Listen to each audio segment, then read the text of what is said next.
All right, so Wednesday night, we start a little bit earlier. We want to placate our potential viewers. It's going to be thousands of them in the Midwest with the earlier start time. Soren Petro, WHB, is with us as these Wednesdays are going to be fun. They're going to be fun.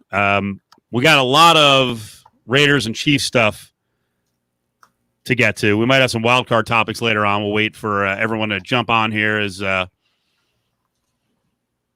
we build the audience. That's right. Petro, how are you this week? How's the weather in Kansas City? Always a weather question. You know, I tell you what, we're hitting that stage where we're looking at about like the low 90s, low to mid 90s. We're keeping the humidity at about like 80%. So I would equate it to like living in an ass.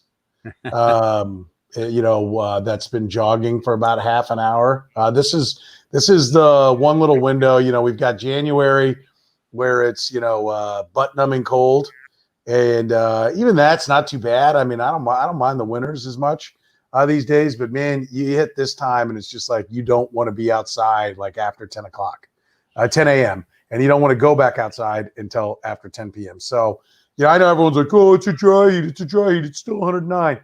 I'd kiss my ass. The dry heat matters, man. This like when it's 78 here, when it's 82 here, okay.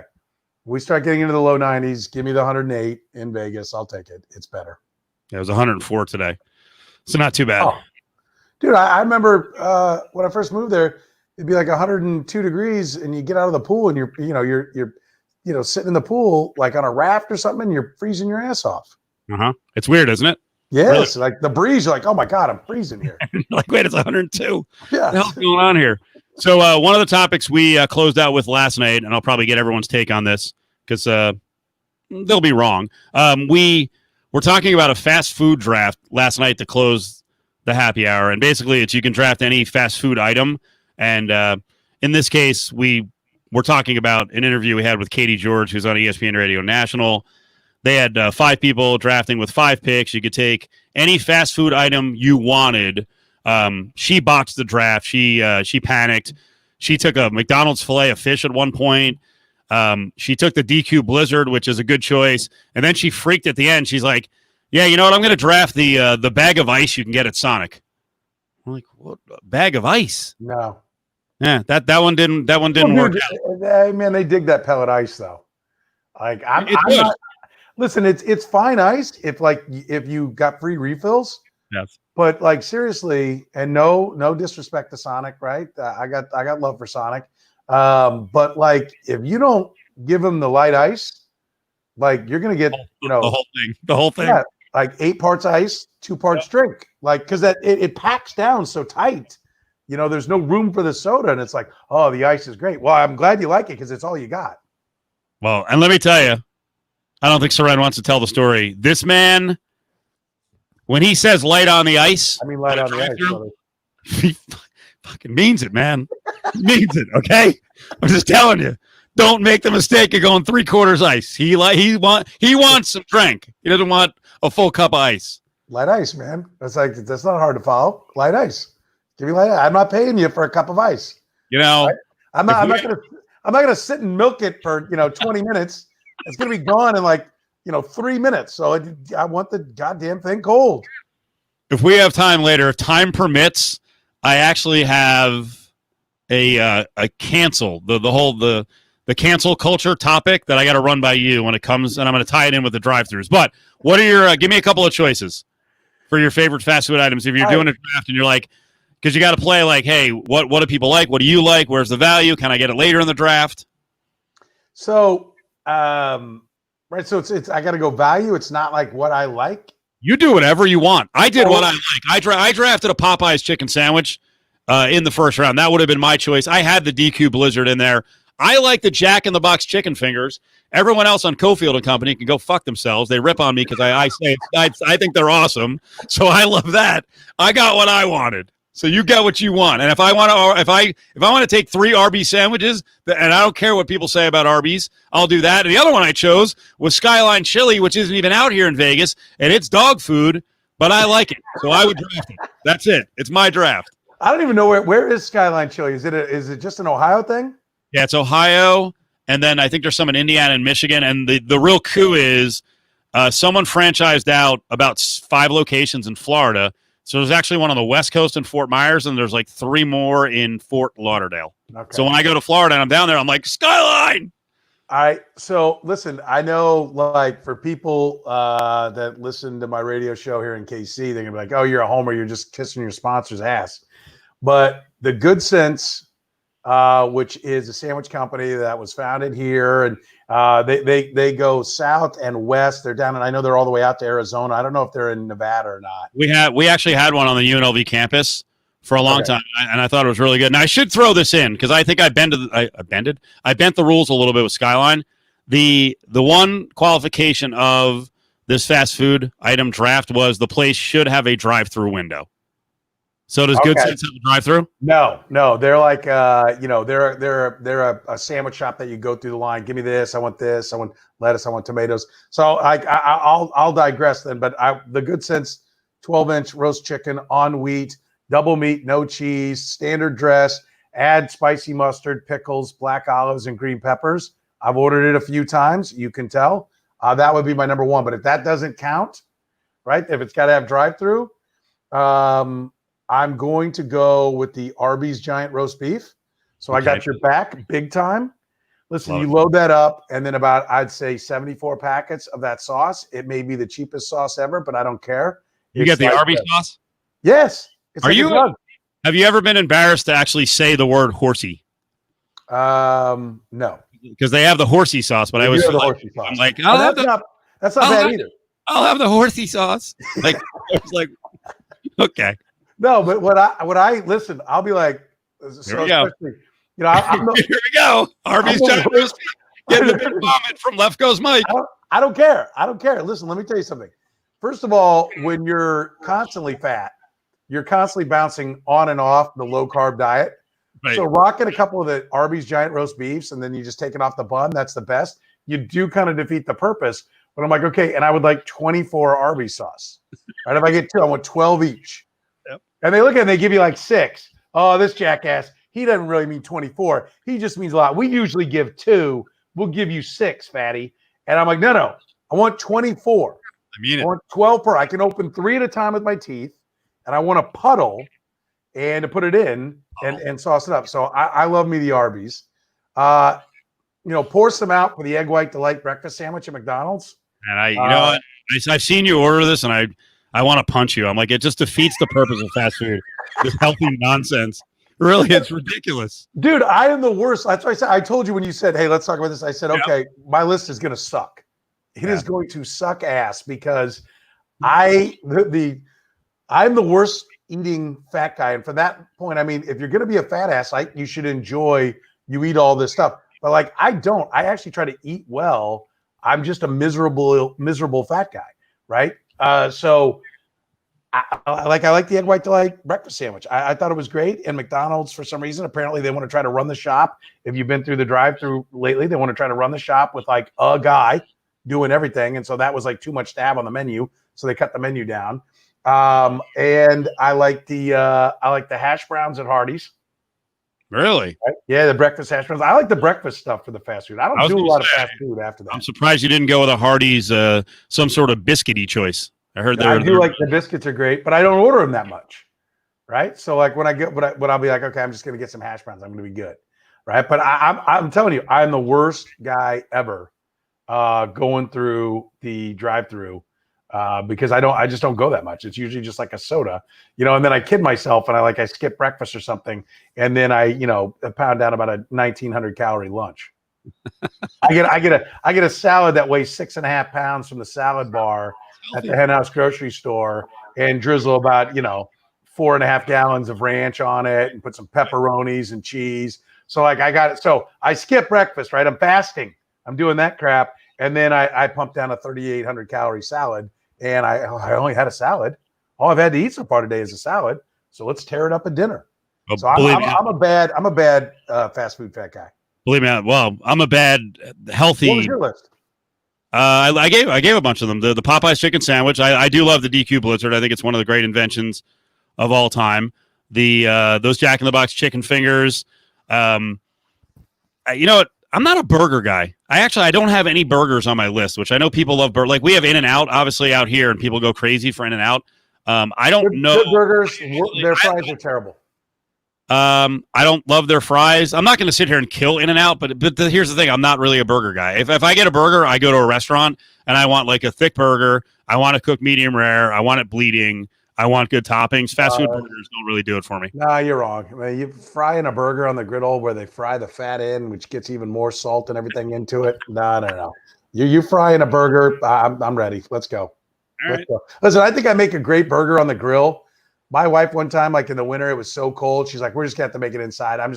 She like concocted this griddle thing and made the burgers on there. And I was like, oh my God, like it sucks all the fat into it. Like the fat, it's forced to sit there in its own fat. Oh my God, it was wonderful. No, I get it. I barbecue burgers when I have them, but they're pretty small burgers. I don't know if you know about my TikTok fascination, but I like TikTok, and I like the food hacks on TikTok. And I swear to God, everyone on TikTok is like Paula Deen. Everything is the fattest shit ever when they cook it. But the big thing now, and it's not like a new thing, people like, I actually told my girlfriend the other day, I'm like, you know what I want for Christmas? Because I don't want to tell her, like, she's in the other room, like, stop buying me bullshit. Like, I want stuff I'm going to use. And I told her the other day, I'm like, wait until Christmas. But I said, I want a cast iron skillet. Like, it's my dream. Because I just watch on TikTok, and everyone, all the meat they cook, they'll grill it a little bit, they'll sear it, then they bring it into the friggin' skillet, and they're like, it's butter and like shallots, and then they just sit there and they're like, butter. And they cook it in the butter. I'm like, that is awesome. I have to have. Watch any cooking show, and the chefs are always like, they taste it like, oh my God, there's no seasoning. Like, oh my God, you know, you got to put some butter on it. It's like, oh, let me see. I figured out the secret of grilling, the secret of cooking. Shit tons of butter and salt, right? Like shocking, right? That's what's good. It's like, oh, it's this big mystery. It's your knife cuts. It's butter. It's salt. It's what we always knew was good, right? That's why it tastes great. Your heart will explode, but it tastes great. What's the ninja skillet? Someone else calls me on my thriftiness. Cast iron skillets are like $20. Is that right? I thought there were more. My mom makes the greatest fried chicken in America, and she uses a cast iron skillet. We're talking about Newton, Kansas country know-how. Skillet? Oh, really? Oh man. We listen, she was cooking with it when I was a kid. So we're talking like 30, 40 years old. I guarantee my mother, from my grandmother, had skillets that would be, I'll bet you 60 years old. Yeah. And she probably threw them out. Oh, it's a nightmare. So next call I make to her, I'll be like, hey, love you. Where's those fucking skillets? Get it together. My whole life is controlled by food. All right, let's talk some football. I know, Petra, you wanted to get into the whole capacity talk, so that came down today. I know one of the big stories was in KC. Yeah, it was. They finally relented that Arrowhead's going to be less than capacity, right? And like, first of all, show of hands, me and you. Is there going to be any fans in the stands in an NFL game? Put your hand in the air if you think there's going to be fans in the stands in an NFL game this year. Yeah, exactly. So I love this. At least I want it to happen. I want it to happen too. I want it to be packed, right? But it turns out I live in reality. I don't just try to bullshit my way into thinking whatever I want is true, is factual, and is, the reality. Think about this. It's painful because the Kansas City Chiefs hadn't won a Super Bowl in 50 years, and they're going to have a ring ceremony, and there's going to be at least limited capacity, but probably no fans there. Is there anything like that could be worse than that you have an opportunity? Normally, what would it be? It's a standalone Thursday night game to kick off the season. It would be people would be jetting work at 10 a.m., heading out there. The grills would be going. There'd be smoke everywhere. There'd be a haze because it's still hot at that point. September 10th is the opener, and there'd be haze everywhere. Then the fans making their way in, then a ring ceremony and everything. It would have been the most electric thing that Arrowhead Stadium's ever seen. A stadium that until the last 2 years couldn't piss a drop when it came to winning playoff games. They had, I think, 3 winning playoff games in the history of the stadium. No, 2 winning playoff games, in the history of the stadium before Patrick Mahomes arrived. All right, he's now won 3 games there already in the postseason. But it is, to me, that's a sign that the NFL is finally starting to come around to the realities. We cancel preseason games, and now the Kansas City Chiefs, which is known as one of, if not the best home environment, is walking away. And they're now talking about the season ticket holders. You can roll the tickets you don't get into 21. If there's no fans and you opt to roll your money into 21, but we end up having home playoff games, you'll have an opportunity to get your playoff tickets at that point. If now it's been cleared and it's okay to have fans in there. I think it's a reality is setting in to what's going on. And listen, everyone thinks like, oh, the Chiefs are going to hurt the worst. But in reality, the local revenue that draws the most is the Cowboys. I mean, that stadium, everything is paid for. The price they charge for the tickets and for the parking and for everything. Like they're like the average NFL team has 33% local revenue. For the Cowboys, it gets up towards like 50%. So, I mean, they make, more most years, but they're going to lose more this year. I heard Cowherd quote a number that he said they make $600 million a year from the stadium, from the games in the stadium. Does that sound high? He had the Eagles at $220 million. If it's the stadium, because Jerry Jones owns it, right? It's not even one where he controls it and it's county owned and we manage it and all that kind of stuff. That's kind of how the Chiefs works. They don't actually own the building. Jerry Jones owns the building. So when they play the Cotton Bowl there and they play the Kickoff Classic or whatever, they have 2 college football teams in there. They do concerts, whatever thing. He's pulling all that revenue. See, that's the dirty little secret of the NFL and all sports teams is all their facilities now. They own everything around them. Right now, that's not really the case with the Jerry Dome, but everything that's going in there is revenue for him, and it's all anchored from the Cowboys. While he paid for the stadium, most of it, there was like $100 or $200 million worth of infrastructure that was built for him, paid for by the taxpayers, and he controls all the revenue. Other places, the county, like here, Kansas City, the county, state, they're kicking in all the money. So the Raiders situation is a little bit different. Although before we get to that, I wanted to ask you, did they put an actual number on the limit at Arrowhead? Not yet. They're working with Baltimore did today. Baltimore said 14,000 is the max out of 71K. And we'll see what happens, right? Like I think that's a starting point, but Ohio State came out and said 22 of 100 plus, and they're like, well, no, maybe we can get to 30 or 40. Right now, I don't think anyone knows, and that's why I'm like, we're throwing darts. Yep. We're throwing darts at a time that positive tests are going up. Deaths haven't risen. Which I heard that one today. Well, the death rate's not going up. Yes, but there is a death rate. You understand that means there are deaths. That is a negative. There continues to be a death rate. If the death rate hasn't gone up and the death rate is 0, then we've reached what we're striving for. But right now, I think the NFL we're watching them just be 4 or 5 months behind what was going on with Major League Baseball because they don't know. And then we're going to get right up to it, and they're going to say, like, okay, we can't have fans. Yeah, I don't know how this is going to work, Left Coast Mike. Will the 14,000 people have to pay more to make up for the lost tickets? I don't know how they're going to distribute them. I don't know if there's going to be a uniform system. I don't think there will be around the NFL. It'll be market by market. What are you hearing on this? Because our concern here in Vegas it's not mine because I didn't pay for a PSL.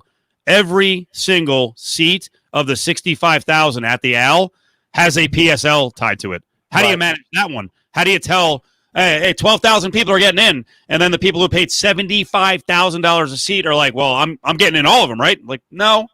And then you start pushing people back. Like, what happens to the people who paid $1,500 for their PSL? Well, and I'll tell you what, the players are going to feel it. I know we're going to talk about the Mahomes contract and a lot of the things I've heard about it that aren't taking some of the stuff into account that's going to be going on. But, the players are going to feel this. They're not going to feel it this year because their pay is based on last year's revenue. But it's coming out at some point somehow. And everyone's bagging on baseball, and rightfully so. It could have been done a lot better. But you're going to see a war between the NFLPA and the owners because I'm sure there's a force majeure clause in that as well, which says, hey, any unforeseen event, we're going to open this thing up and try to figure out how we're going to handle the revenue. And you got teams throwing around contracts, right? I mentioned Patrick Mahomes signs the biggest deal in the history of team sports. Chris Jones is sitting out there with a franchise tag saying he's not going to come in unless he gets a multi-year deal. And the Chiefs don't even know what the cap's going to be. I asked Brett Beach about that. I said, listen, you're talking about how great it was, Patrick Mahomes giving you flexibility to sign other players. And there's some things he did that does that for the Kansas City Chiefs. But, I said, how, this is still big numbers, right? you're still talking about like $47 million a year. And if he hits incentives, $50 million a year. There's no way that isn't a big hit to your cap. And you don't even know what the cap is. And I said, so how do you handle that? How'd that contract work with it hanging over your head? Well, he danced around it for a little while. So listen, you talk about the fans. They want every fan they can get in there because they've got contracts to pay. But and we'll get more into that contract later. But I'm telling you right now, like they're just trying to find a nickel anywhere they can get it because they know it's going to be a big hit. Gilberto's a Vegas guy. He said he paid about $10,000 for 4 PSLs. You're saying did you pay $9,900 a piece or $9,900 total for your times 4? So wow. He's at 39,000. 39.6. Yep, 39.6.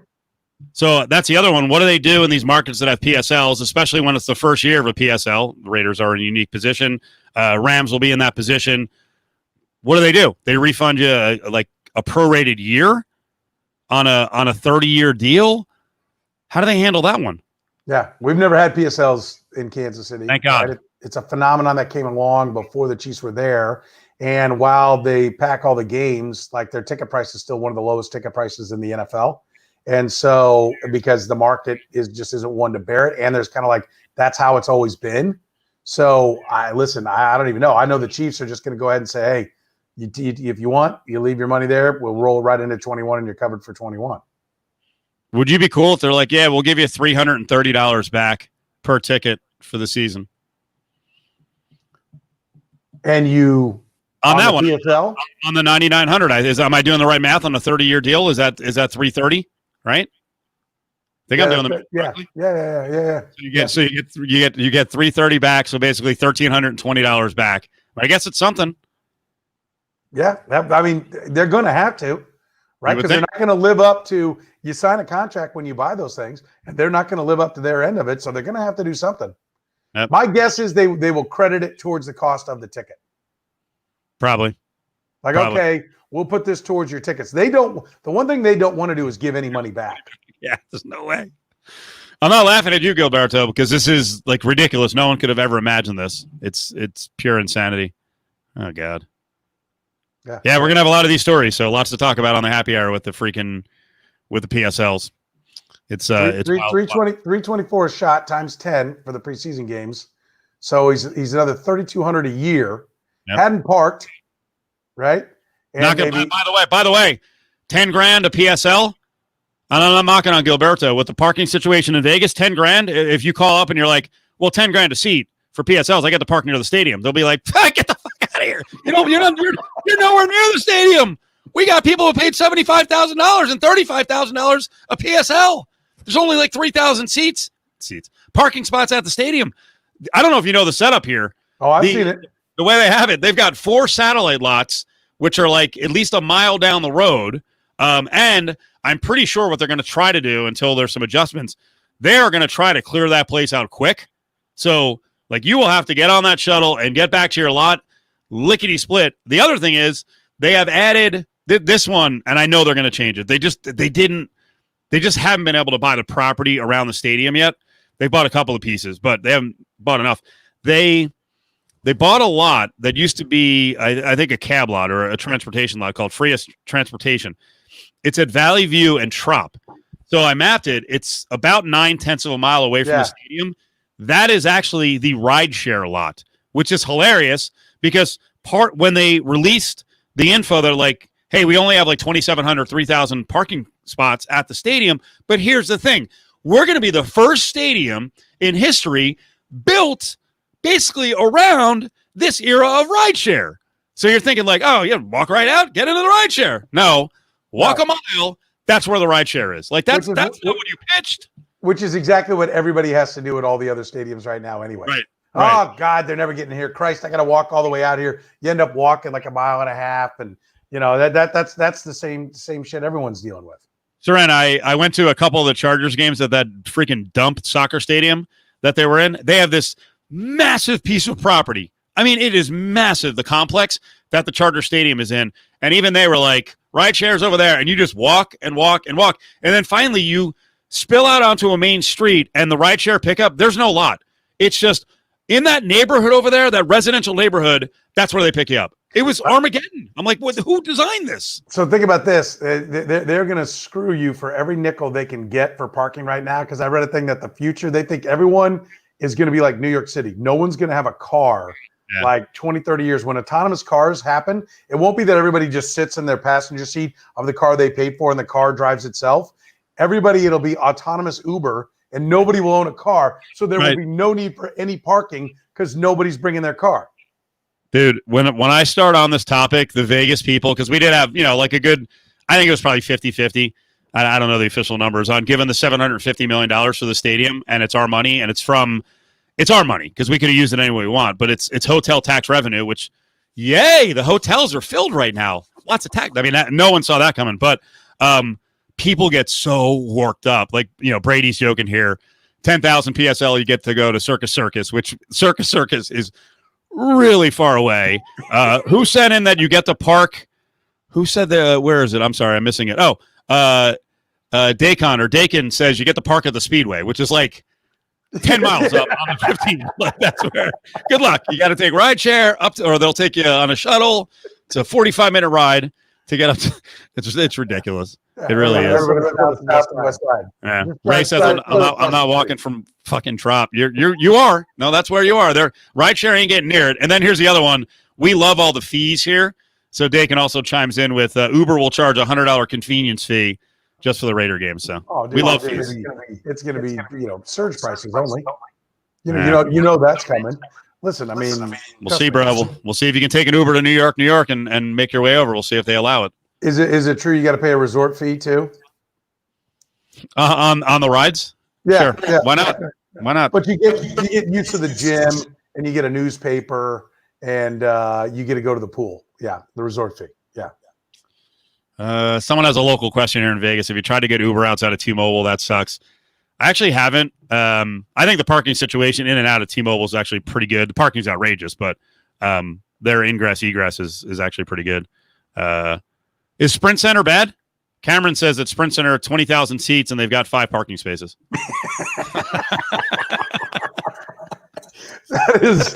that is an exaggeration, but I don't think it's bad. Like what it is it's urban parking, right? And this town, used to have Kemper Arena as its arena, and that was down in an area called the West Bottoms.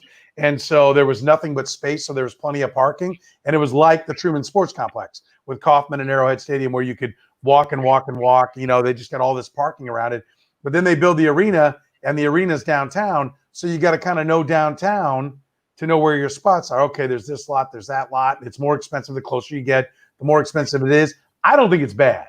But I'm always like, I am not driving around, going down 4 hours early to drive around and find a meter that will be off. That's like 2 miles away. Like I'll roll right in. Fine. You want the $50? Here's your $50. And because part of it's like, I know it's $100 to park at Jerry World, $100. Yeah. Right. So like when you go, it's $50 or $40, like to park here where you're like, a third of a mile away. Here's my $40. You can have it. I'm too old to drive around wasting time all night trying to find a place to park. But it's not ideal. Is that true? I've flown in. I don't hate it. It's far. So it is ass, although they're building a new one. So it's really ass now because of all the construction that's going on. But I will tell you, it was the greatest airport in the world to live here, right? If you got to transfer anything, it sucks. If you want a bunch of fancy restaurants and everything, no, it sucks. But if you want to have somebody drop you off, you drop off, you give your guy the bags, and you walk in and you're through security in about 6 minutes. God, we got the without Adam Hill here, and I see him in the chat. We have the Hill attitude on games, and when fans bitch about paying. So Ryan Carl checks in. First world problems here. Show some dedication to the game. Ryan, shut up. Secondly, I scream at Adam probably once a week when Adam talks about the dedication of fans and they should just deal with it. And it's like, bruh, you get a media pass to go to the games. You're not a regular fan anymore. Okay? You're upper crust. Yeah, but listen, I had Chiefs tickets, for like, yes, 35 years or something like that. And finally I was like worn down. Yeah, I'd do the pregame show there. Then I'd watch the game, but just like the fight to get home. Like Arrowhead Stadium, like, yeah, there's lots and lots of parking lots. It's still, you got to come out of like 3 or 4 different spots. It still sucked getting out of there. And then you pull up onto an interstate and you're stuck in traffic there. And there's always that guy, oh, I'm home in 7 minutes. Well, okay, so you live across the street. Right. Asshole. But like anyone who's got to go anywhere, you're not home in 7 minutes. Let's talk contracts. Wait a minute. First, I want to ask you this. So yeah, before you leave the Raiders thing, yeah. The Arizona Cardinals gouged everybody with PSLs and high prices and ended up having to roll it all back. Is that going to happen with the Raiders? Nah. Yes, it will if they don't win. If they play like the Arizona Cardinals did. I think there's going to be enough tourists come to town. I think it's a cool event. Enough tourists who specifically are coming into town to see their team. And I think the lunatics from Northern California and Southern California will still come. So I think all these PSL owners, they're not going to make a mint out of this, but they'll be able to sell their tickets on the resale market now and make a profit. No, I didn't say that. Okay, I didn't say that. So then when they're like losing money, and the team sucks, it's important for John Gruden to turn the corner quick. Every great success story of a team that moved, Colorado Avalanche, Thunder, they all hit the ground running, winning. But like, how many times are they going to go into Charlotte with an NBA team to watch that thing be a turd and no one go? Yeah, and as Mangano Law says, the Vegas model includes tourist and casino VIPs, which I didn't bring that up either. The hosts are freaking rodding up. They are all fired up. They're going to have so many of their customers, wanting to come to town. Oh yeah, and so many of us people that are on this little conversation tonight are definitely the people that are going to get those free tickets. Wait, is Rick my market or your market? Do you talk about this? The media food? It's probably Vegas. Probably Vegas because we've gone off a few times on media fatties and how they've ruined most of the free food because now the teams that provide the free food are like, you know what? Nah, you buy it. Go up and get a hot dog. Here's a ticket. Here's a food ticket. We're not doing it. The Royals used to have a great media spread. It was like a kind of like a 2-part buffet with like some hot stuff over here and then a salad bar and all this. It used to be totally free. They started charging, and then now like all that's free are like some hot dogs and some popcorn. And so like it gets worse and worse and worse and worse all the time because what are you going to do? Not cover it? Right? It used to be, we don't want to piss off the media. But now there's 7 million fanboy sites that are going to kiss their ass no matter what. So, they don't really care. They're going to get coverage anyway. Or they own, every team's got its own site that'll blow them. Are you guys in Kansas City afraid that the Raiders are going to sign Jadeveon Clowney? Just wetting our pants. Literally, I'm sitting in pee as we speak. Sitting in pee. It is somebody get me a diaper. Yeah, that's our big fear. What do we do if Jadeveon Clowney comes? Yeah, that's it. Listen, we may be proven wrong, but nobody in Kansas City is sitting in fear of any move that the Raiders might make. We talked about this last time. Who's going to get under center? Well, you're a dick. No, the quarterback questions have to be answered. It was the Clowney thing's interesting, and I wanted to get your reaction to this one. Pritch was on with me yesterday. Pritch is mixing in as a host all over the station, like Pritchard, who played in the NFL. And Pritch said that Clowney should actually be interested. He's looking at, or Seattle's kicking the tires. Cowboys might come in. Browns are probably out. Raiders only have $8 million under the cap. Maybe not even that much. Adam told us today, Adam Hill, that the Raiders are kind of getting involved because they're like, is no one going to sign this guy? Like, yeah, exactly. We'll throw him some money. But Pritch was saying that Clowney, if he can't get money, should be interested in coming to the AFC West because he was looking at the offensive lines and he's like, yeah, the edges on the offensive lines and the other 3 teams ain't that good. Like he has a chance to do some damage. I would put my hand in the air and say Mitchell Schwartz is the best right tackle in football. He was first team All-Pro. And Eric Fisher is solid, right? And so, yeah, listen, guard to guard, the Chiefs leave a lot to be desired, but their tackles, Andy Reid knows how to put a football team together, right? He puts money into the quarterback, puts money into the tackles, puts money into a playmaker, likes his pass rushers, probably should put more money into coverage, but spends on his pass rushers. They got a $100 million contract on Frank Clark. Drafted Chris Jones with their initial pick high in the second round after trading down. But listen, you got to have tackles, and the Chiefs have tackles. Now, if one of them goes down, the good news is that they've upgraded as far as who will be backing them up, because Cameron Irving was a train wreck. I mean, that's bad news. So listen, I'm not enamored. I'm not fearing Jadeveon Clowney, but I've made the point: if you don't think you're going to get it done with Chris Jones, right? Why not sign Jadeveon Clowney? Right. If all he's being offered is 12, give him the 16 million. And the way Steve Spagnuolo plays defense, he likes those long defensive linemen, and he kind of plays positionless football along the defensive line, moving guys up and down, and put Jadeveon Clowney out there. Bill Barnwell was on ESPN last week saying Chris Jones, the Chiefs have a higher pass rush percentage when he's off the field, and they give up a yard per carry less when he's off the field. Now, I think some of that's bloated because Jones is in on obvious passing downs. If they're going to give him a breather, they give him a breather on the rundowns.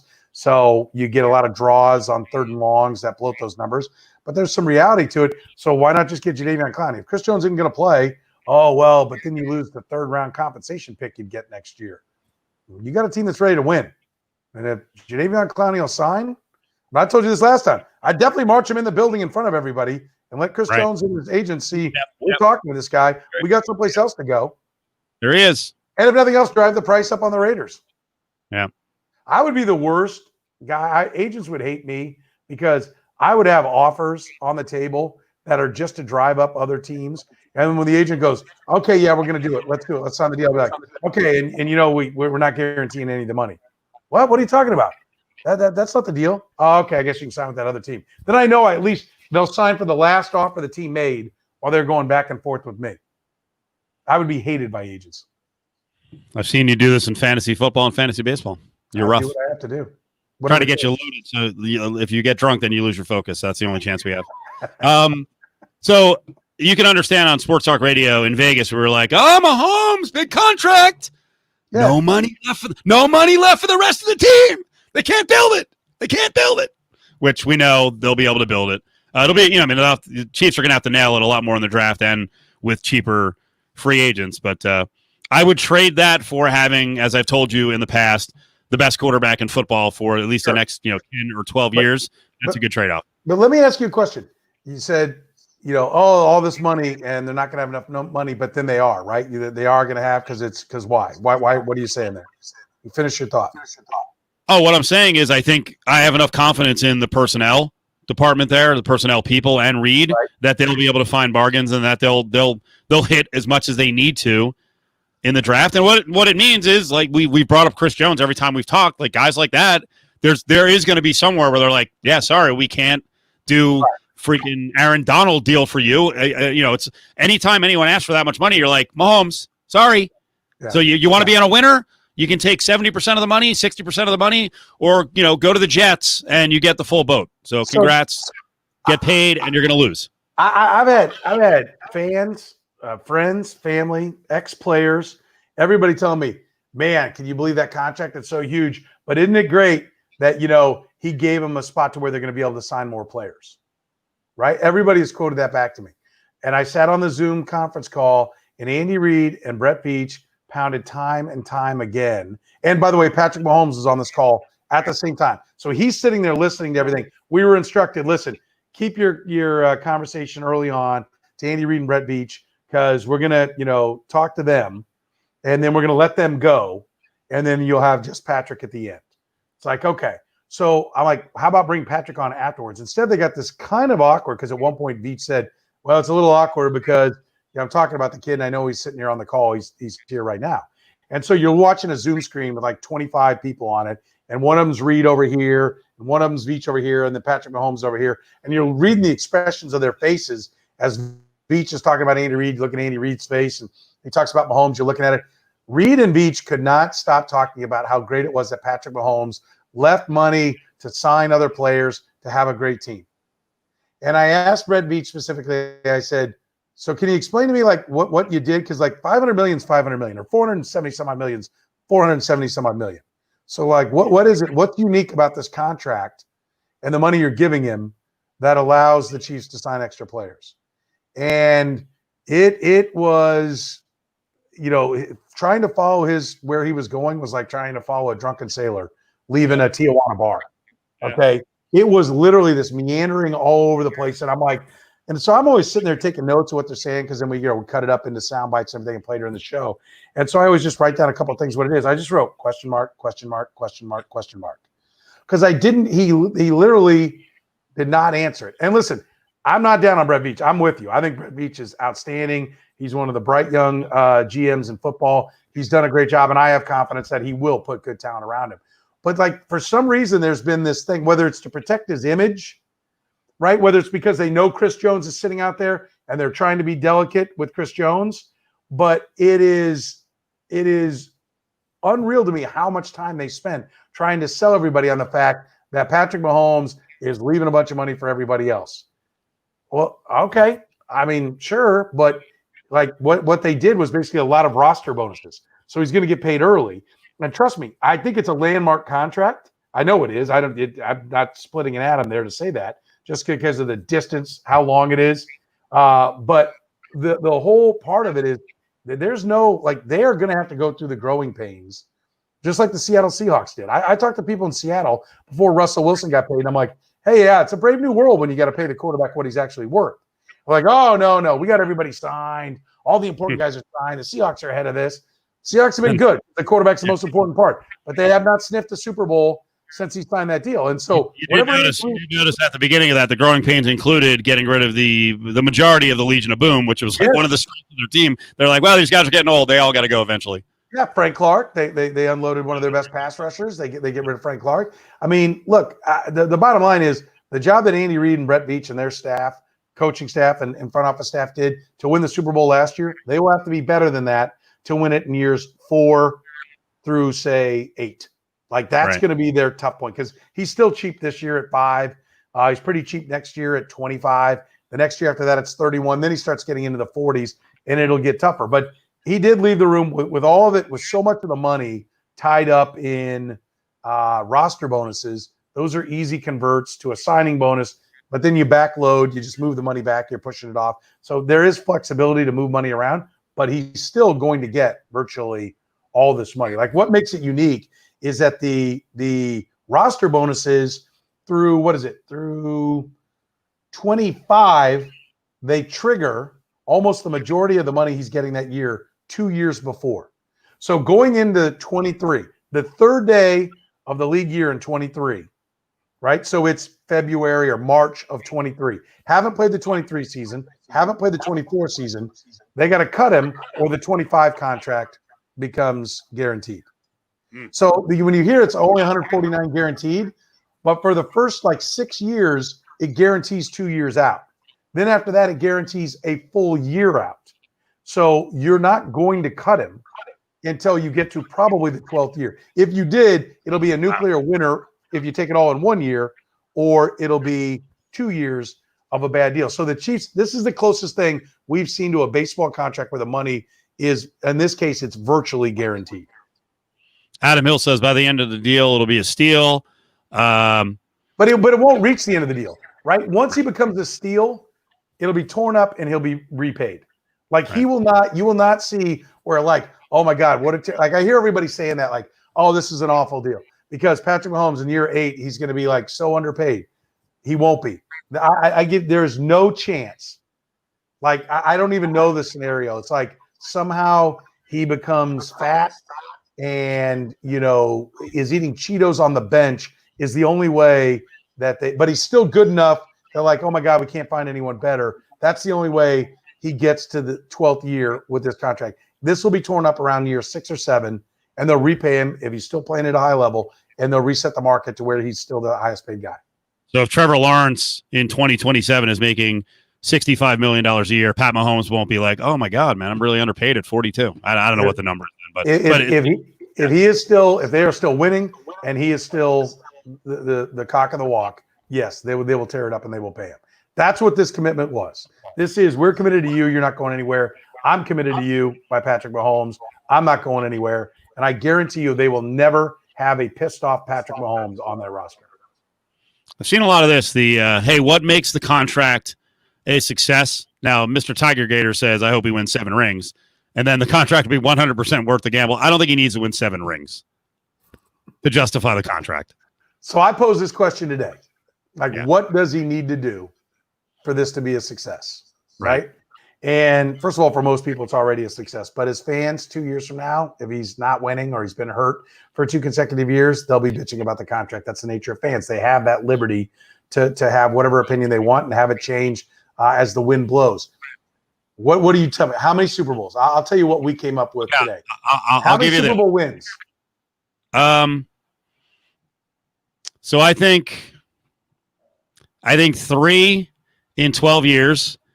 I'd be fine with that. More importantly, because Super Bowls are hard to win. What Brady has done and making as many as for that to be the barometer is ridiculous. That's the measure. That's insane. So I think 3 of 5 Super Bowls would be incredible. And I would say stay healthy most of the time and make the playoffs 10 of the 12 years. Like, to me, making the playoffs every year, like what the Patriots did, like getting to the Super Bowl and winning some of them is nuts. But the fact that the Patriots never missed the playoffs, it was a guarantee. So if they make the 12 years, they make it 10 of 12 times. I think that's great. I'm guessing that people will say 3 Super Bowls still ain't enough. And I think I'm going high with 3. I would go with he could probably win 2, and that's why that Westgate bet, that Superbook USA bet, the over under 1.5 Super Bowls in the next up until 2032. That's not that bet of minus 125 on the over. I don't think that's crazy. Now I think it's going to jump up, but I wouldn't sit there and fire down tons of money and go, well, I mean, he's a lock to win 4. No. Yeah. Well, number one, it's one of those bets that they're going to hold for maybe 12 years, right? You're not going to get paid on the under for 12 years. Yeah. Shit, half the people that make that bet will be dead and the ticket will be lost. All right. So nice job. Nice job out of them for putting that bet up there. Yeah. But listen, I think that speaks to what you should expect, right? Chiefs fans were saying 4 and 5 Super Bowls. We said on the show that, Curtis and Jed, who worked with me, said 2. I said 1. If he wins one more Super Bowl, right? One more Super Bowl. I was way too fired up. One more Super Bowl. Well, listen, because it's what does he need to do to make the contract a success? So if he checks these boxes, wins 1 more, plays in 2 others, right? So he finished 2-2 in his career in Super Bowls, played in 4, won 2, and then makes the playoffs 10 out of 12 years. And then I said, as a wild card, as like an other, he needs to be a top 5 quarterback for 10 years, right? 10 of those 12 years, he needs to be a top 5 quarterback.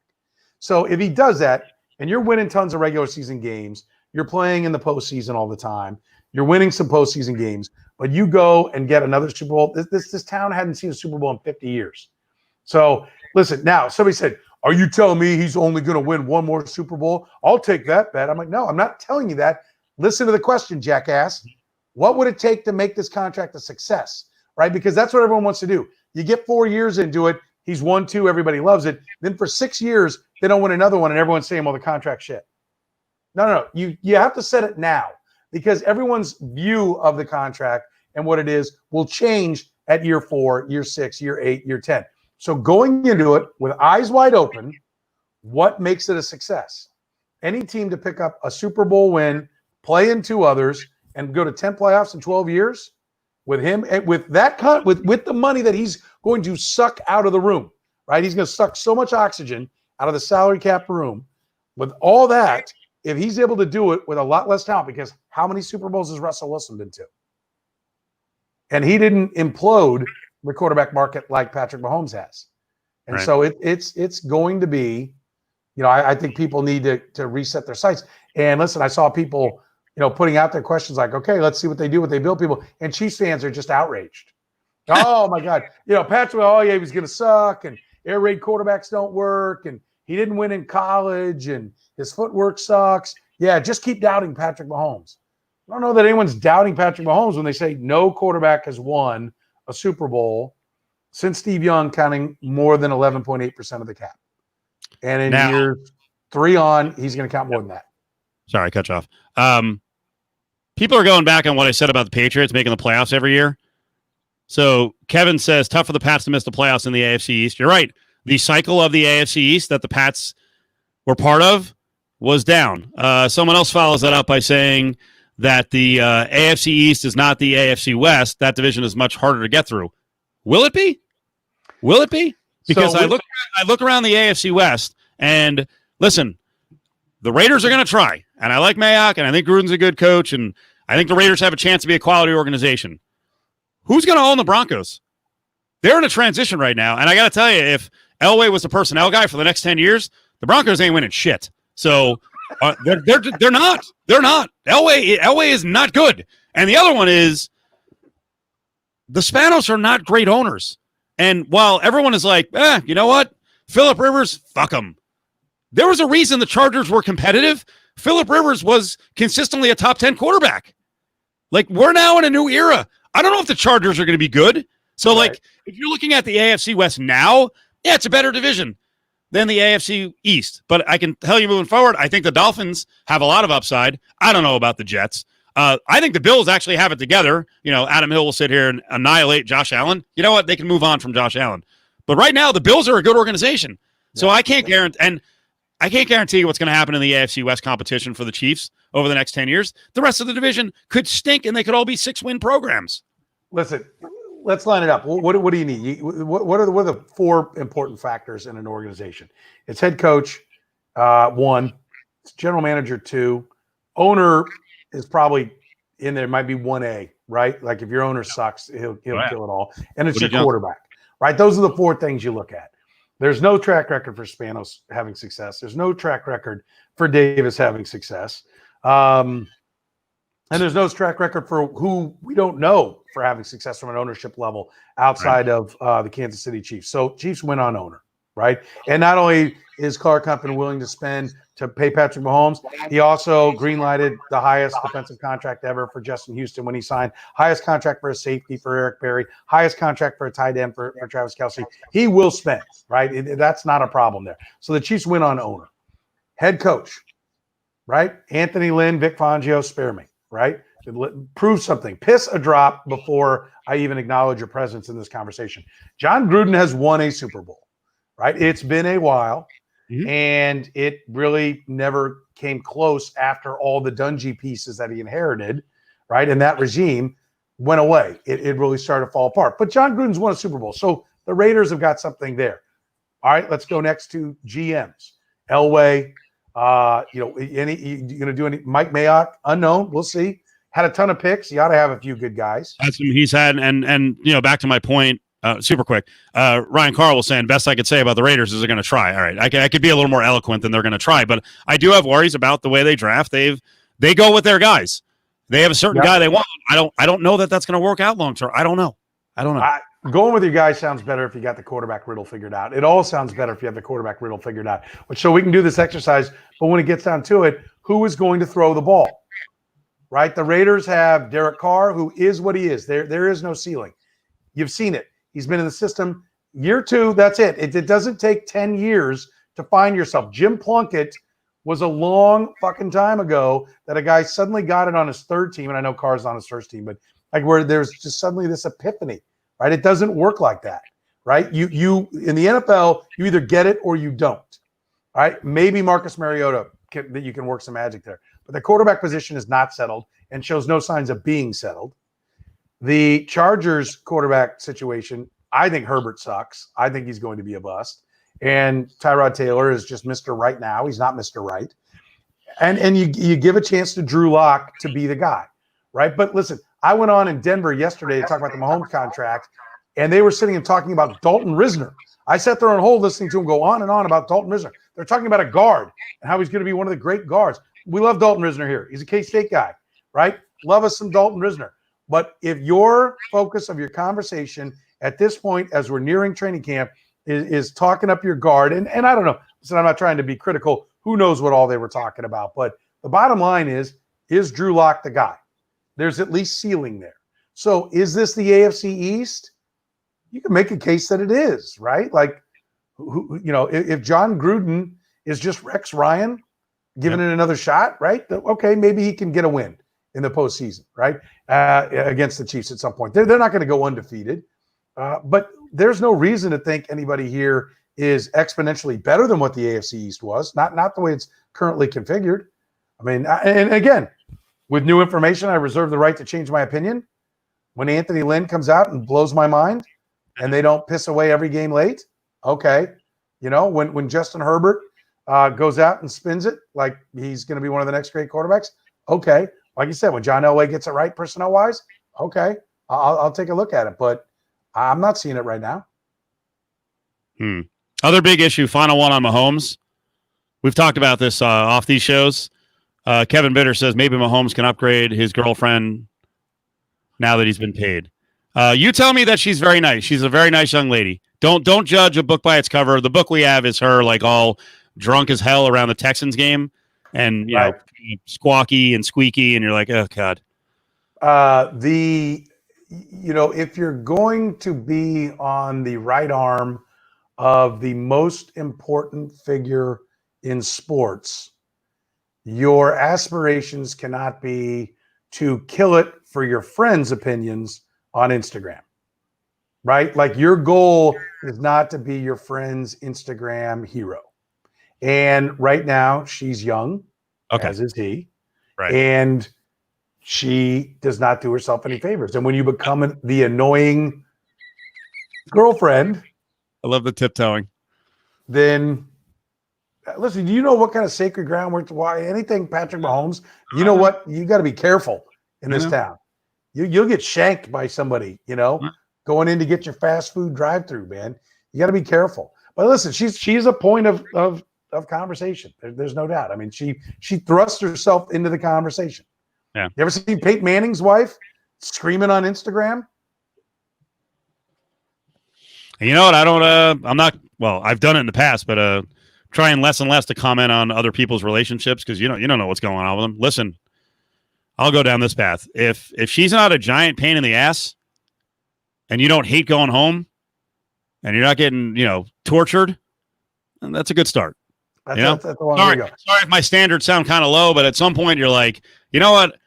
I just want someone who's kind of normal. It's not freaking DEFCON 9 every day. Maybe she's like that. I don't know. I've been told she has been with him through thick and thin, and that they're having some hard times here or there, and that is important to Patrick Mahomes. Brady did say he did see Peyton's wife screaming on MySpace. Really? Yeah, no, he's obviously making a reference that Peyton Manning is old and MySpace is gone, but that's where you used to be able to scream. Yeah, no, I agree, Kevin. I saw the video and I called Petro and I'm like, all right, what's up with this broad? Because this is unbearable. It's a look that needs to change, right?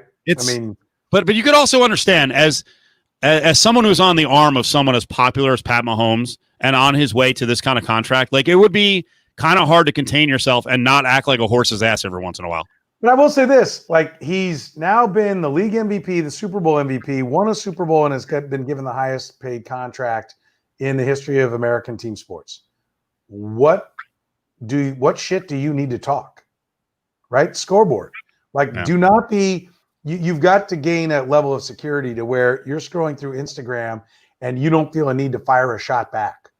Right? If you're going to use social media, it needs to be one way, going out, and you need to pay no attention to what's coming in. Because there's always going to be a hater on social media. She has got to grow up, right? And it's time to turn the corner, and she's got to be more mature. Listen, we went through Alex Smith and his wife firing tweets at the local weatherman. There you go. He said, there it is. Alex Smith's wife going off on Gary Lezak, meteorologist there. Yeah. Yep. And I said at that time, no, wrong.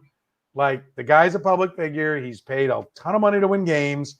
And if somebody, even the local weather guy, wants to talk some shit, you just got to take it. You don't step into that, right? I'm not saying shut up and dribble, or shut up and parent, right? That's not my point. Everybody can have their opinion, but you're not doing any favors for your spouse who's got to go play games, got to represent the team, got to be in public. When you start little pity fest, little shit talking wars. With people in town, that's not a good move. Note to self. I got to tell you, one of my idols, and I bought into all the negative images. You saw the guy, and he's just so laid back. But I'm not sure that you talked about this on your show, but we love reality TV. Adam Hill, loves reality TV. When I got a good look at Kristen Cavallari and the way Jay Cutler acted around the house, I was like, I love this guy. And the fact that he just split with her and he's like, I'm done. I can't do this anymore. It's not my current scenario, like a dream scenario here, because I'm with someone who's great, but like I will totally when I watch that show for 5 minutes, I'm like, will you leave him the fuck alone? Like, he doesn't have to do anything. He made all this money. Like, just because you want to be freaking go all the time, like, no, he wants to chill. You do all the stuff. Well, that was a bad match because he wants to chill even in the middle of a game. Right. Over on the sideline. He just wants to chill. Yeah. He's a laid back guy.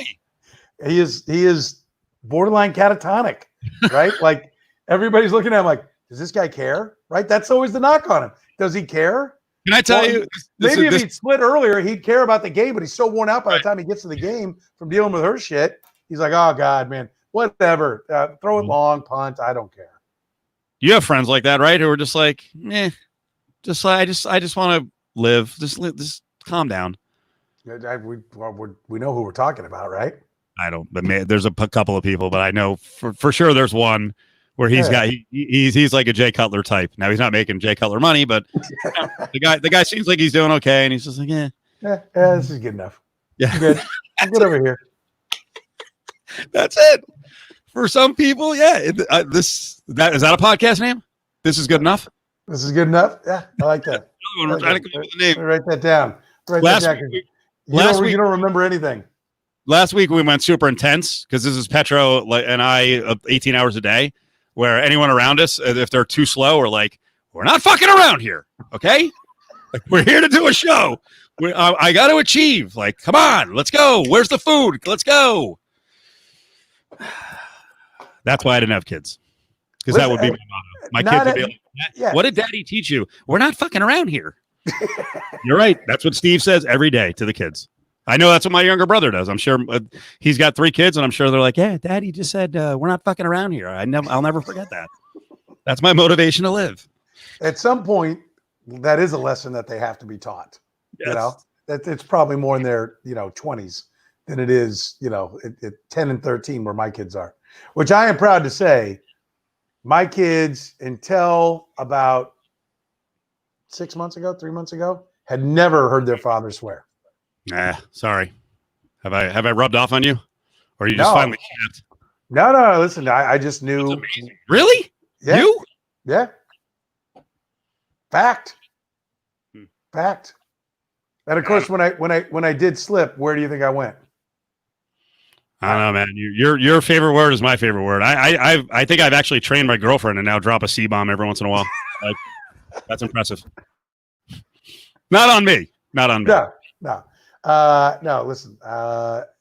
Yeah, that's a tricky one, man. But listen, when you have to go from that's a good one. I don't what did cause it? I don't remember. I think it was just I was actually comfortable, and I think it was kind of like when I've slipped on the air and had to be dumped, where you just kind of let your guard down and you forget that you got to have these, filters. And it was one of those, fucking, and you're like, what was going on there? So. And your wife, is your wife a cusser? I don't remember her being a cusser. No, she was probably a 1 on the scale when she met me. She's at a 3 now. I have that effect. Sure. When she's angered, she'll switch a gear, and she, comes at it like 9 or 10. Like where I'm at, like when she's really pissed. Let me tell you something, not at me, but like just like this, this. Blah, blah. We can close out on some college football, but I also do have a wild card that I sent your way. So it's up to you. A wild card topic, or we can talk what we've heard around college football. No, go wild card. What was the wild card? You sent it to me? I did. The wild card is this. We were talking about the WNBA today, right? And so the NBA, the pictures of the food come out, right? The trays of the food in Orlando, and people are like, oh my God, that's prison food. That looks terrible. The WNBA, their treatment is worse. They appear to be staying at like a 1-star hotel one of the players took a picture, a video of the laundry room. They have a laundry room. Okay, professional athletes are going to have to do their laundry in a laundry room, which sounds crazy. You look at the video. There's mouse traps all over the floor. I mean, it's a shithole, right? So on Twitter, immediately guys, because they just hate female sports, right? They hate female athletes for some reason. A lot of them guys just launch into them like, you don't make any money for anyone, you don't earn, that's what you get is a crappy laundry room, and I hope you're getting bologna sandwiches, and just kill them. And I chuckled for a second, but then I'm like, you know what, if I were Petro and I had daughters, right, like I wonder what you think when you hear the misogynist and buffoons and bores, and a lot of them are anonymous, and they probably have daughters, right? But when they're annihilating female athletes, but especially the WNBA, what do you think as a dad who's trying to raise girls to have confidence and be the equal of guys? Yeah, is it too heavy? Listen, too heavy? Am I happy? No, I said too heavy a topic. No, it's not too heavy. No, I think it's real. I mean, learn. I think it's hard because, like right now, we've talked about this. Sorry. But fact is, Kevin, 98% of the time I'm dropping a C-bomb, it's about a guy. Yes. That's what makes it funny. It's not funny otherwise. It's a filthy, filthy word. I'll virtually guarantee you that I've rarely called this. I'm unraveling already. That I've rarely called a woman a C-bomb. No, you don't do that. That is not something you do. But I do it with guys. So. Oh, sure, because you're making a point. Listen, yes, I don't understand why. Okay, so there's why are guys so insecure that they have to take shots at women's sport? Well, they're not as good as the men. Well, yeah, okay, right? We got it. They're not making what the men are making. Like, why is there such a need to tear down women's sports? And do you or don't you like competition? Like, I will watch any competition. Now, if you give me the NBA or the WNBA, I'm going to watch the NBA, right? It's a higher level of athleticism.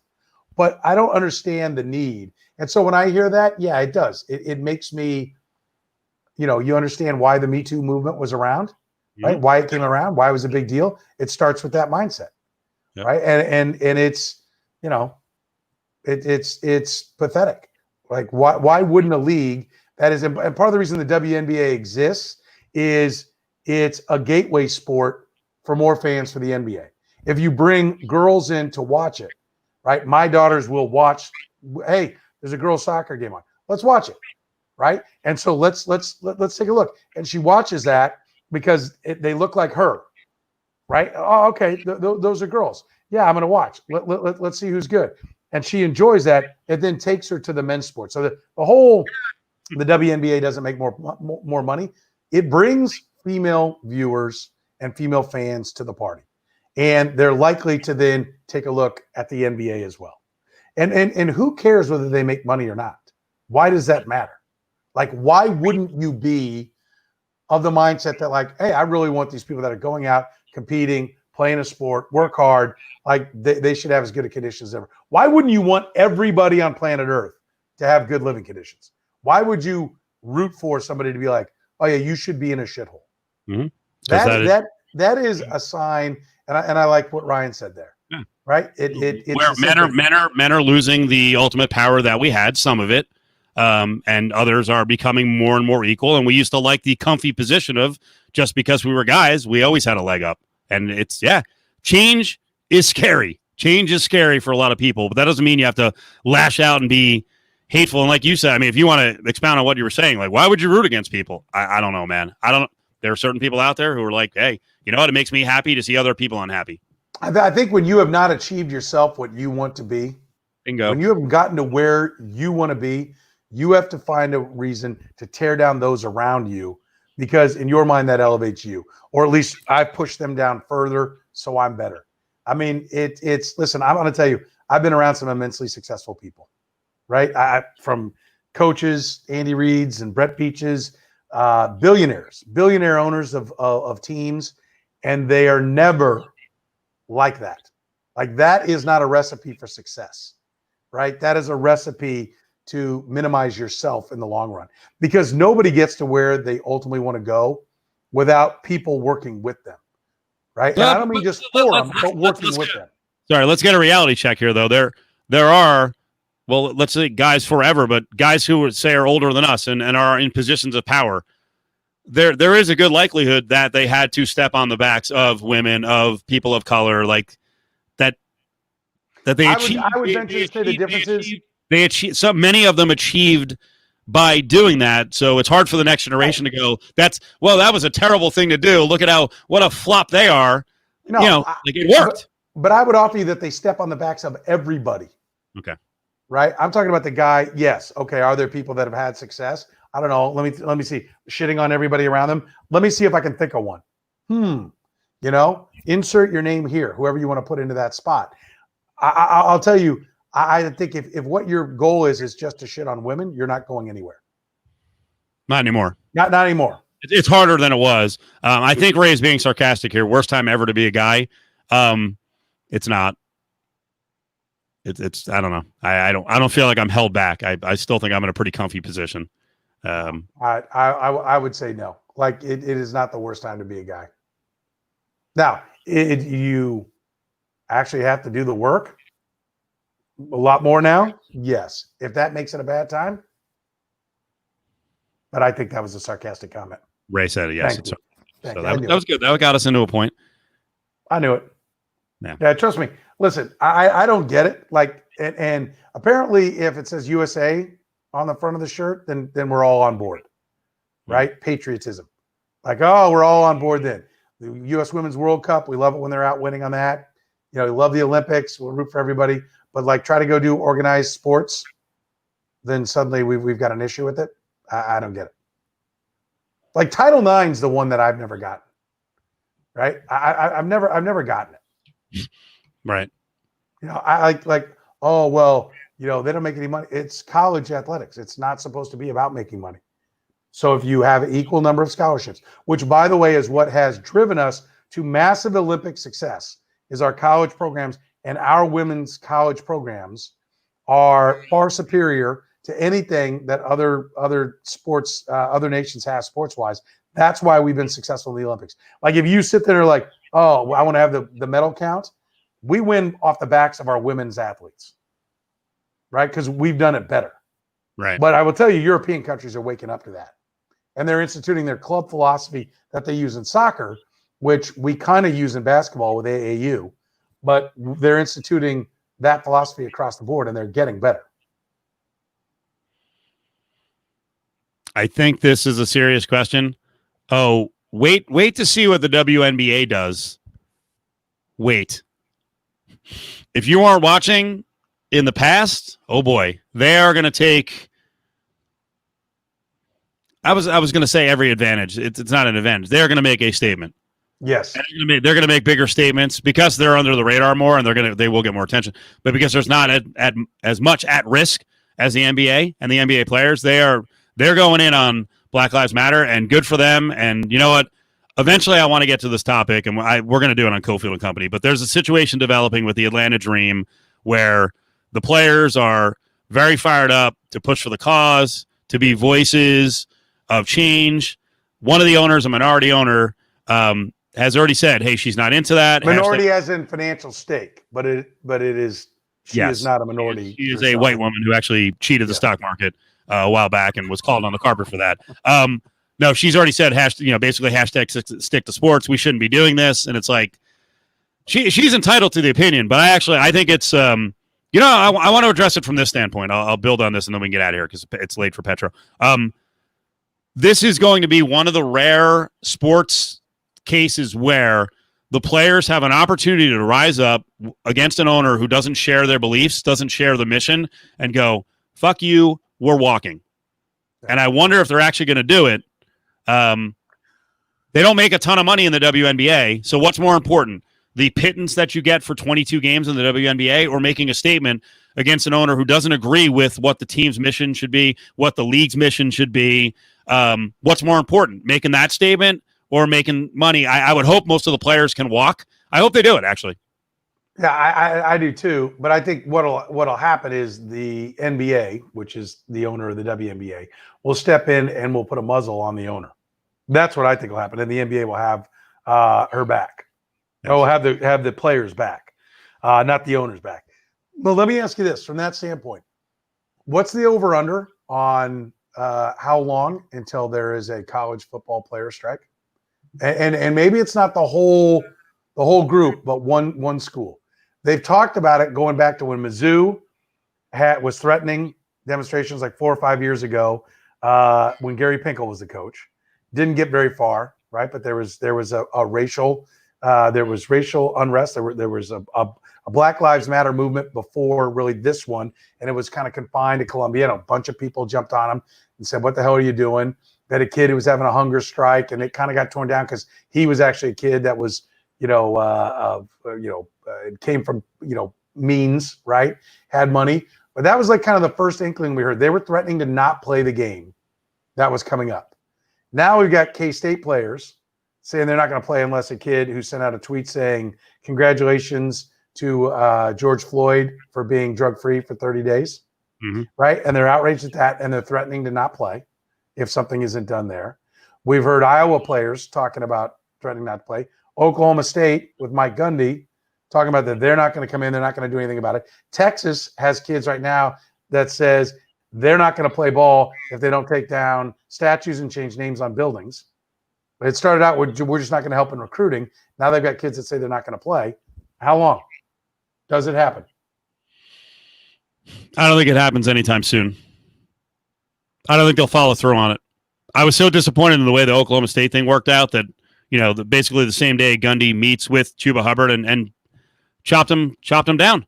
Like, I can't believe Chuba Hubbard came out later that day and he's like, "My bad, that wasn't the way to communicate it." What? No, there's no, you're bad. I agree. You're bringing up an important issue. This guy is a buffoon, doesn't respect most of his players' voices, doesn't understand the issues at all.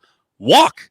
I think players are just programmed from high school up to be somewhat subservient, and the coach is an idol.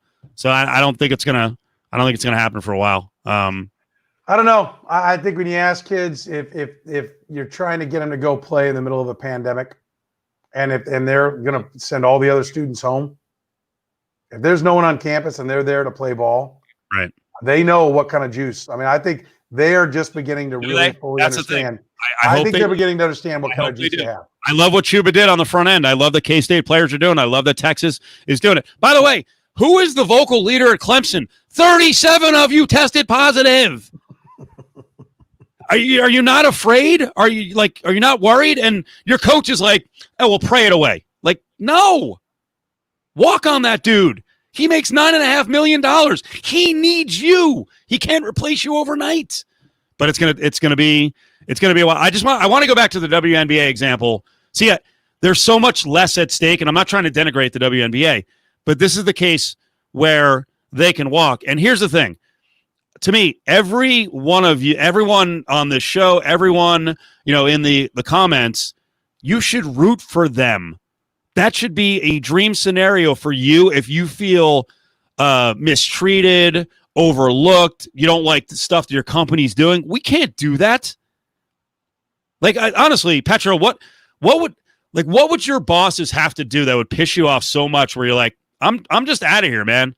Like, I don't know, like something you feel really strongly on. If we, like, I'm not saying we'll walk over this, but because we're in a weird position right now, but if we were making money hand over fist, right? And at the same time, there's just like 11 mass shootings in like 20 days, right? And we're like, as a station group, we're like, whatever, man. Keep running the fucking gun commercials. Just gun. Like, at some point, I'd be like, I don't want to be part of this.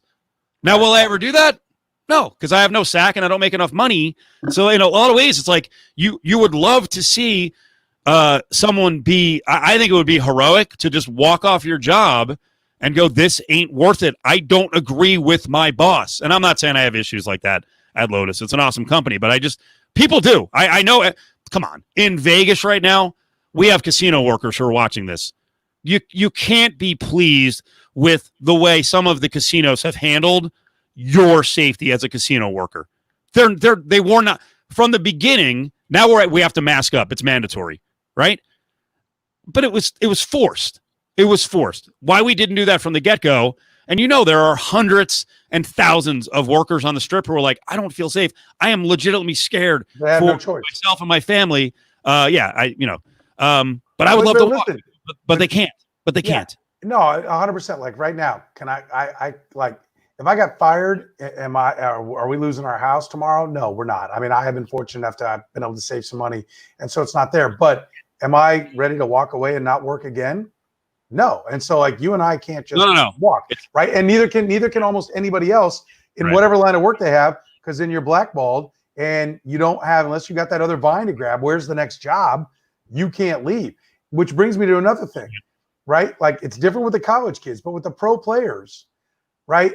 Like when I hear the pro players complaining about the setup of what it is, like I think it's, if you want to complain that Major League Baseball is all screwed up, that they can't even get their test back over a holiday weekend and they have to shut, workouts down, that's bullshit, right? That's really piss poor planning, because the MLS is at least getting their tests, right? They're doing it all, right? They can get it done. How can the MLB, who's 10 times the profitable organization, not have that stuff squared away?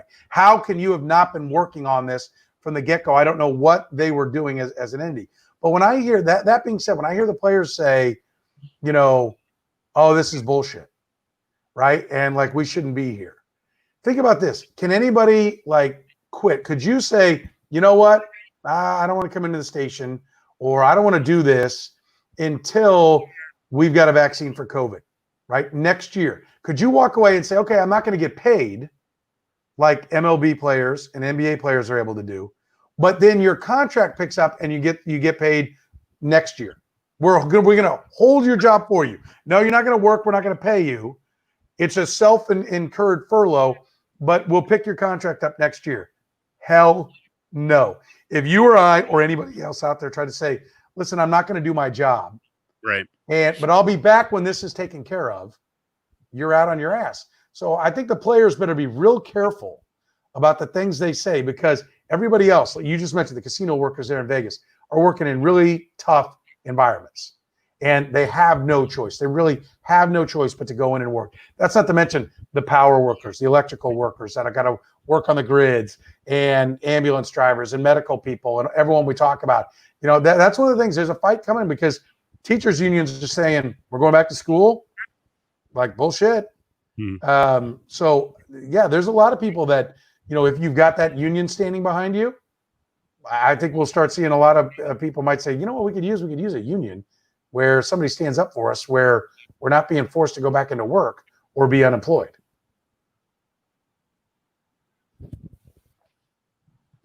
Interesting. So where the conversation started, do you have a timeline? Do you think there's going to be a mass walkout of a team in college football? I think, Mike Gundy taking $1 million off his salary, offering that up, which tells you the environment that he saw. I think if this is the wake-up call, I'll give Nick Saban credit. Nick Saban seems to be leading the way. He's the first one to get out there with a PSA, right? He's the guy who could really play it as cool as he wants to, but he's out there with PSAs, urging people to be safe. He's on the front line with Black Lives Matters. I think he's given a lot of leadership to the coaches, but college football coaches have way, way too much power. And they really think their shit doesn't stink and they can get away with anything. Sounds like COVID today. We had that line today.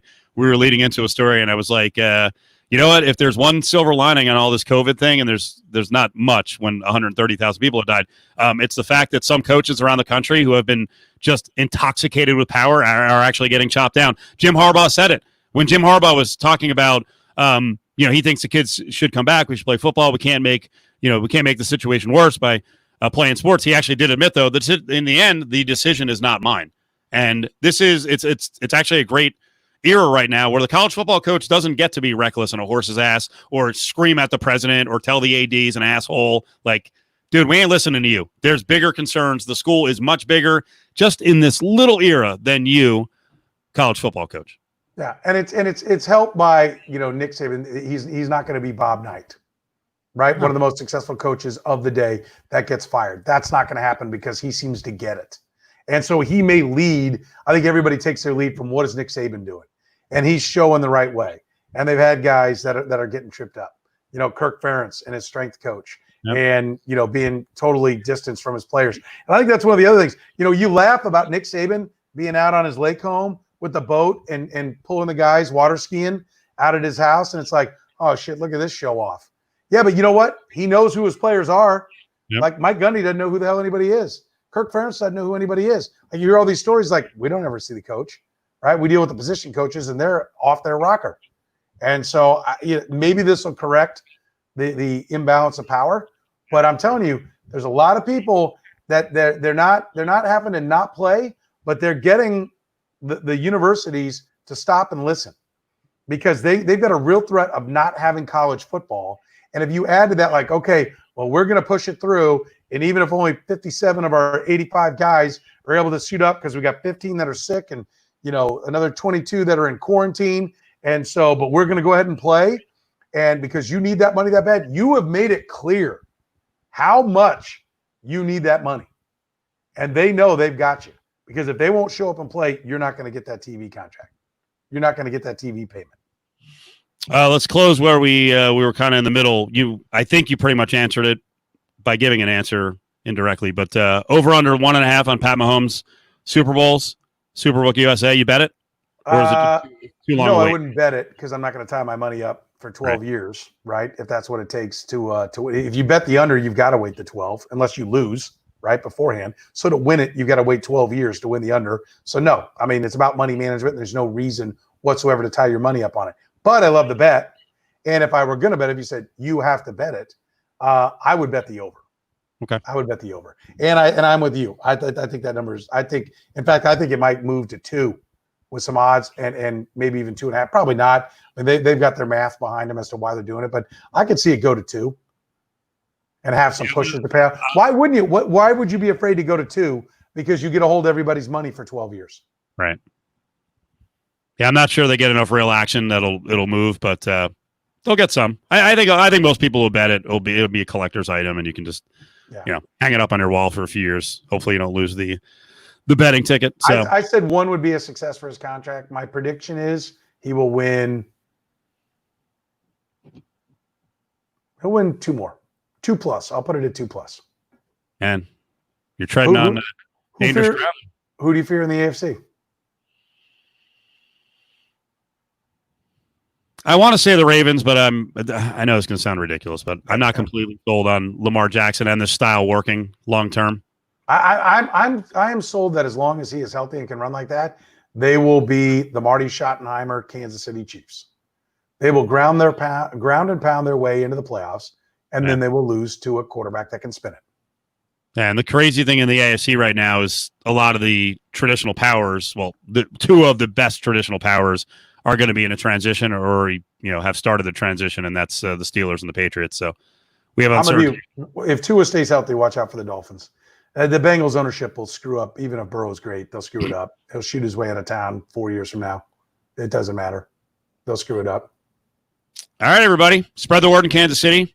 Sorry we got a little heavy there, and I started screaming and yelling and not making sense, but I like to get worked up. Spread the word. We're going to do this every week on Wednesdays at 11 o'clock Central and 9 o'clock Pacific. And for the Vegas listeners, appreciate you coming in early. And we are back tomorrow with our legal podcast at our normal time at 10:30 Pacific time. So great job, Petro. Steve, always my pleasure, man. Love working with you. See you, everybody.